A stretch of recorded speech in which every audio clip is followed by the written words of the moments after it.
वो घेर नहीं रहे हैं, आरजेडी का डर दिखाकर वोट ले रहे हैं, क्योंकि अपने पास कहने के लिए कुछ नहीं है।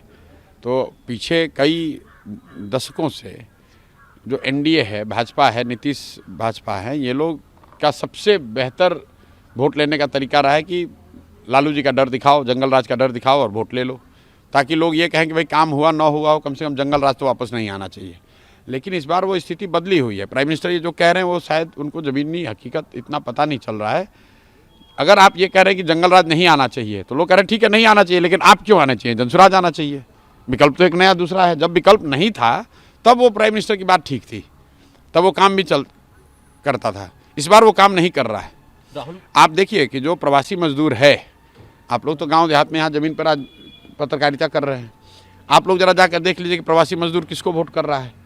कल तक तो एनडीए को वोट कर रहा था, वो तो मोदी कर रहा था, आज तो वो नहीं कर रहा है। वो तो बिहार में फैक्ट्री रोजगार चाह रहा है और अमित शाह कह रहे हैं कि बिहार में तो फैक्ट्री के लिए ज़मीन है नहीं।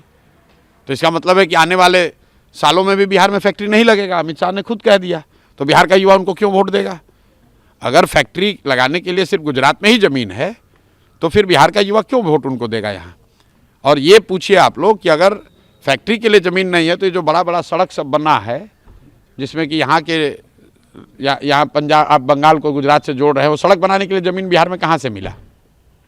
तो आपको अपना सड़क बनाना है, नेशनल हाईवे बनाना है तो बिहार में सड़क ज़मीन है, और बिहार के बच्चों के लिए फैक्ट्री बनाना है तो कह रहे कि यहाँ ज़मीन नहीं है। अरे भैया ऐसा है, ये वोट चोरी का मामला बिहार में आप लोग भी जान रहे हैं कि कभी ना मामला था ना है। और राहुल गांधी विपक्ष के नेता के तौर पर भाजपा से लड़ रहे हैं, वहाँ पर जो कर रहे हैं वो करें। इलेक्शन कमीशन समझे, राहुल गांधी समझें, नरेंद्र मोदी जी समझें। हम लोग को, बिहार के लोगों को उससे कोई मतलब नहीं है। बिहार में विधानसभा का चुनाव है।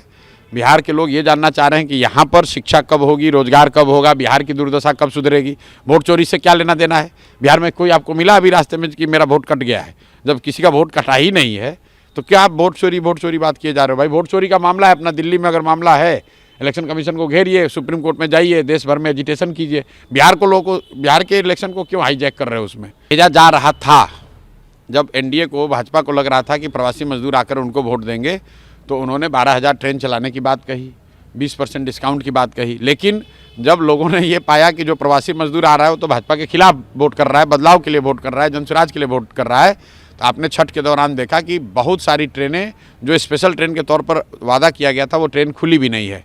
इनफैक्ट अभी तो कल तक प्रवासी मजदूर आ रहे हैं। भाई कल मैं आ रहा हूँ जिस इलाके से, कल मैं भागलपुर में बांका में था, वहाँ पर कल एक जगह पे लोग बता रहे हैं 15,000 लोग आए हैं जो छठ में नहीं आ पाए। लोग, प्रवासी मजदूर, युवा बिहार का इस बार इतना डिटर्मिन्ड है कि छठ के बाद कल तक लोग अभी आ रहे हैं वोट करने के लिए। हर हालत में लोग बदलाव चाहते हैं। और बिहार में इस बार चुनाव में महिला एक्स फैक्टर नहीं है, बिहार का युवा एक्स फैक्टर है, बिहार का प्रवासी मजदूर एक्स फैक्टर है, क्योंकि वो अपने घर की महिला को बता रहा है कि वोट इस बार किसको देना है। 10,000 रुपये के लालच में अगले 5 साल का भविष्य नहीं बेचना है। तो नीतीश कुमार का ये दाव उल्टा पड़ने वाला है, क्योंकि लोग पैसा तो लिए हैं लेकिन उनके कहने पर वोट नहीं देंगे। ये फ़र्क आप समझिए। पहले के चुनाव में ये लोग छठ मनाकर चले जाते थे, फिर महिला अपने हिसाब से वोट करती थी। इस बार ये मजदूर, ये युवा साथी घर में बैठे हुए हैं और वो न सिर्फ अपना वोट कर रहे हैं बल्कि अपने परिवार की महिलाओं से भी वैसे ही वोट करा रहे हैं, अपने घर वालों से वैसे वोट करा रहे हैं जो उनको उचित लगता है। तो इसलिए बिहार के इस बार के चुनाव का एक्स फैक्टर युवा है, बिहार के चुनाव का एक्स फैक्टर प्रवासी मजदूर है। और 14 तारीख के रिजल्ट में आपको दिखेगा, कोई आदमी अगर इसको इग्नोर कर रहा है तो उसको 14 तारीख को वो बहुत परेशानी का सामना करना पड़ेगा।